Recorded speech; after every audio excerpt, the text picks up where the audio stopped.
Hello, really excited to be here. As Steve mentioned, I am from Sony Electronics, which is basically the part of Sony that does cameras, computers, TVs, tablets, everything other than PlayStation and phones. So this is our Pinterest page. As you can see, lots going on here. One of the things that I wanted to do today is kind of walk you through our story, give you our case study, and then finish off with some real best practices and tactical tips. So to start with, how did we get started on Pinterest?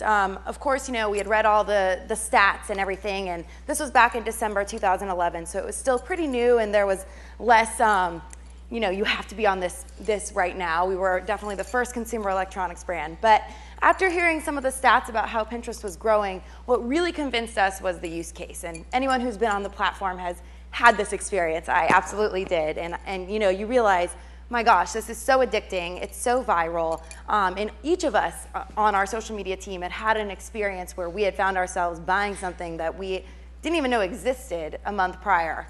And so we thought, gosh, this has power for purchase, and any brand could probably have a good reason to be in it.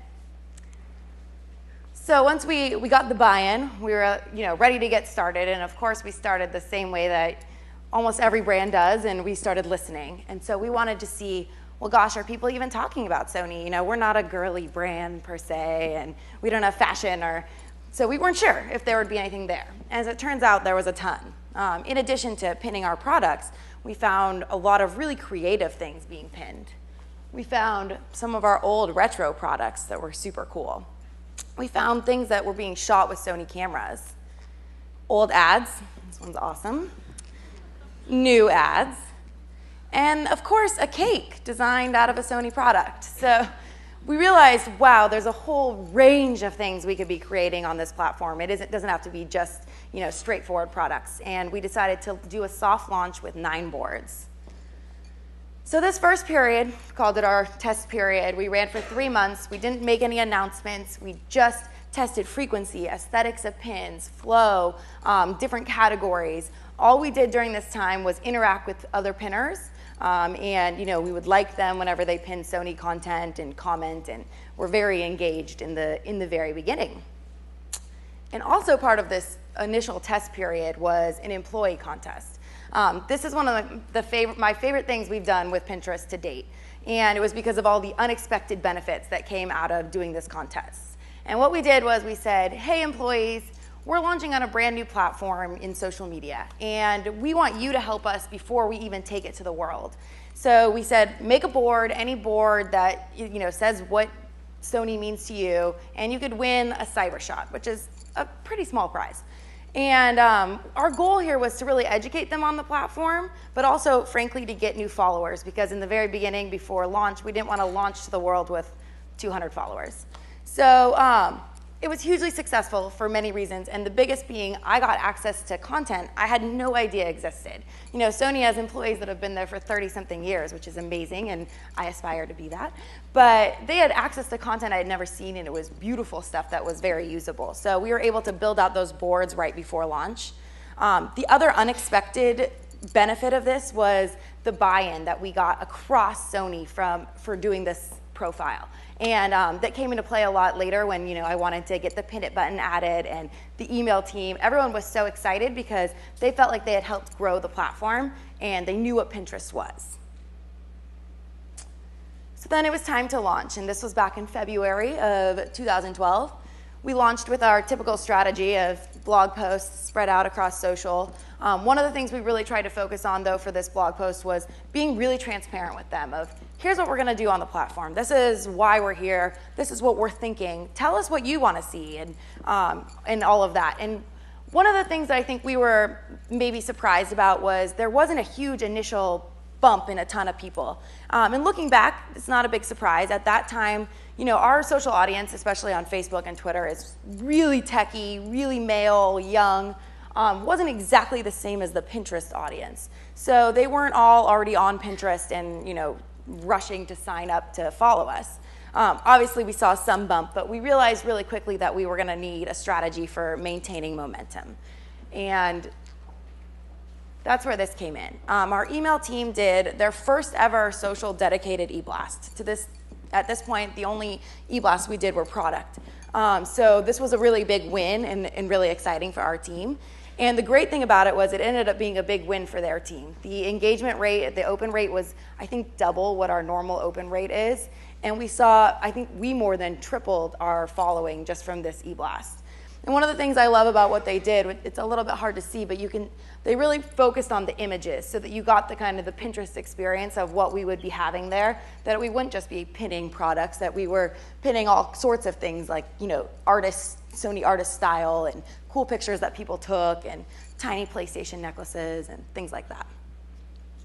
And to this day, Pinterest lives in our email strategy. Every single product that is in an e-blast has a pin it button. We see a ton of traffic from these pin it buttons. One of the things that I knew when I knew that it was really driving that traffic was when apparently we did a teaser strategy with a product that wasn't announced yet. And so I started seeing this product pop up all over Pinterest and kind of freaked out because I was like, oh, what is this doing here? No one's supposed to know about this product. Turns out it was allowed to be in that e-blast, and people were pinning the heck out of it from that e-blast. So it was good to know that strategy works. We also, once a month, do our top pin products on Pinterest in our e-blast, kind of give them some validity and some cred. So the next part of really maintaining that momentum, and Bridget talked about this as well, is creating content. And this was inspired by, we saw multiple collages of old retro cameras on cool, unique backgrounds, and we thought, gosh, we can do that. We have lots of cameras. What we don't have is a team to create content. And so I like to tell this story because it doesn't matter how big or small your brand is or what your resources is.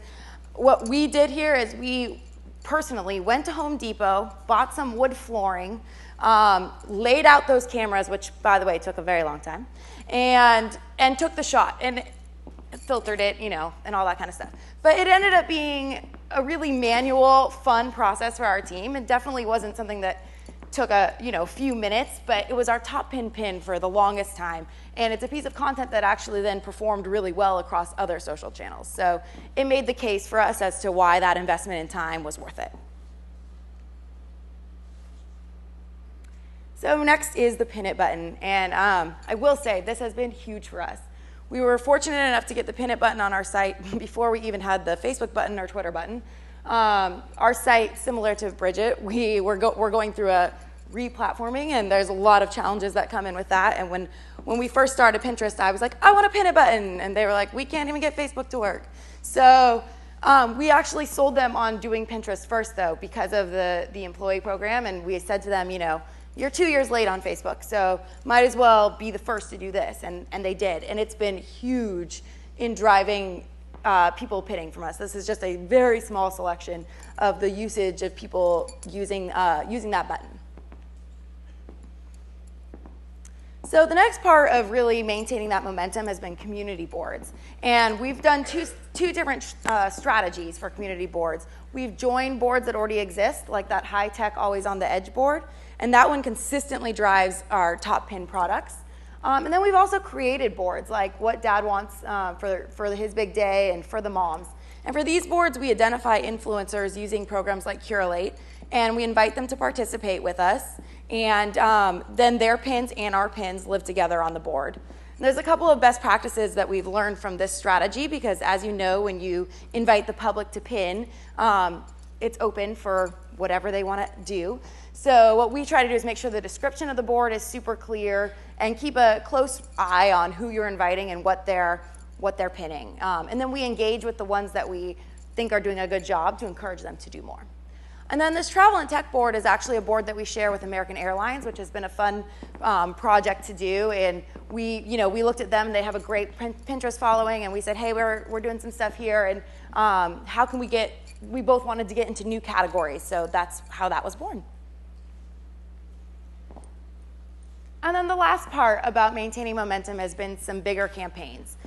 We haven't actually led a Pin It to Win It campaign. I know it's a solid strategy. One of the things that we've done is a lot of our media partners have run Pin It to Win It campaigns, and we've made sure that following Sony on Pinterest was a part of that. But we really wanted to focus our efforts on programs that weren't being done by the masses. So the two major ones that we've done were pin deals and Pin It to Give It. Pin deals was essentially an unlock, 20 pins unlocks the deal, flash sale, 24 hours to redeem. Lots of interesting takeaways from this one. We really realized that for us, at a higher price point, it was a bit more challenging to really drive that conversion, and people weren't really ready in the purchase funnel. But it was a huge driver of engagement. So definitely good learning there. And then Pin It to Give It was during the holidays. We were doing a whole Love to Give campaign, marketing campaign. And so for every repin we got on this specific board, we gave $1 to charity, up to $25,000.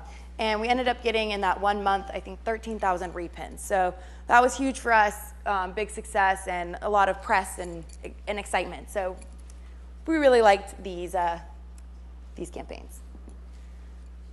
So the best practices. My number one best practice would be really learning from your top pins.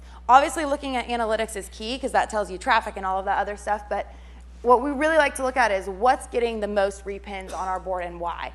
And so things like the waterproof Walkman, people love that, probably because it's waterproof and there's not a product out there that you can swim with really well.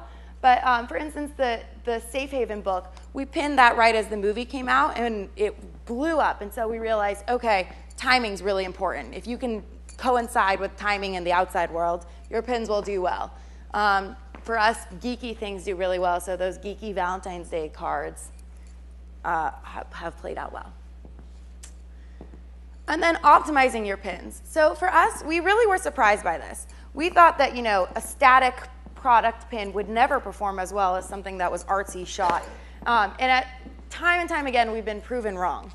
So our pins that are just on a white background from our website consistently get more engagement than when we try and do something more creative. I will say in the last few months, I've seen an uptick in the engagement on Instagram-style photos on Pinterest, and I think that's partly because people have become more and more accustomed to seeing this style of photography. But for now, this is really the way that we see the most engagement. And I think that goes back to people being in that commerce mind, and they don't need bells and whistles. They just want to see your product and buy it. The other thing that we really learned from is short captions. Especially in the tech world, it's really tempting to be like, here are all the specs and here's everything you need to know. And what we've instead learned is that it's really great to draw people in with one piece of information. We try to have a lot of fun with it. One of the boards that we have is stuff you say you want, so we just repin other people's funny captions, essentially. But the goal is to not give them the specs so that they'll click through and learn more about it. And then just a little tool that helps us manage flow, because I think flow is really important. The number one thing you see brands do that's kind of awkward is when they pin 15 pins right in a row, and then you have to scroll through all that stuff. Nobody likes that.